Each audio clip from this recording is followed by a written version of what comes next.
The main value of the documentary film is staying on the human side. The most interesting thing is to depict the special human events and the ways of living which somehow creates the reality which is around. So my film, again, like the Comeback Free and like all previous films, is about the people. This film is about the people.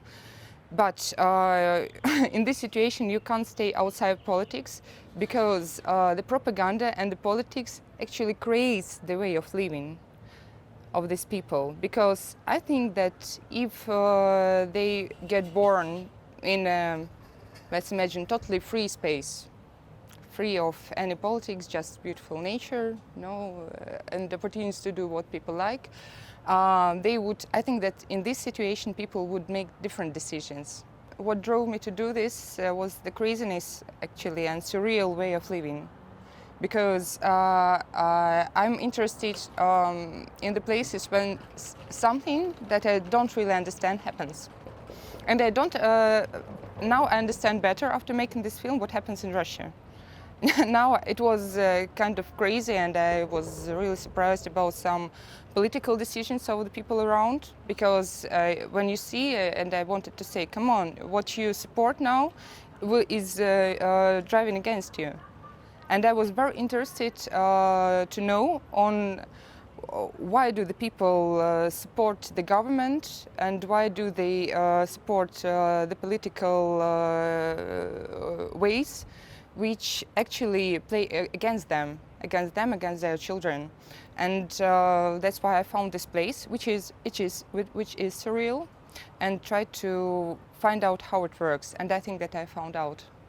It was most interesting to figure out quite a typical emotional state of being nowhere, of waiting for something to happen. Like at the bus stop episodes in the film, people look at the cosmonauts, because it's cold, and they feel like the cosmonauts. I talked to the people at the bus stops and at the taxis, and they told me, like I found out that it's a typical feeling after the work is ended and the evening didn't start.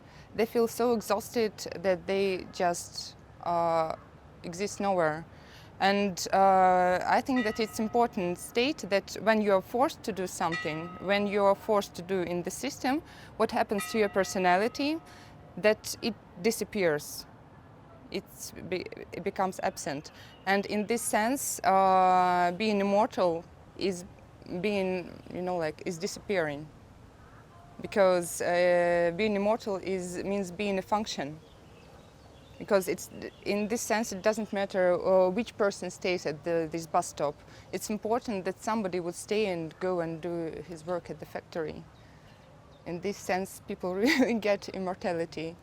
But they get immortality from another thing. If they go to the army and sacrifice their life for the government, they get kind of the glory of immortal hero.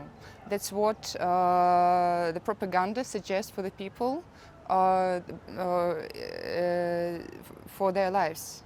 The glory of immortal hero who sacrificed his life for serving the fatherland.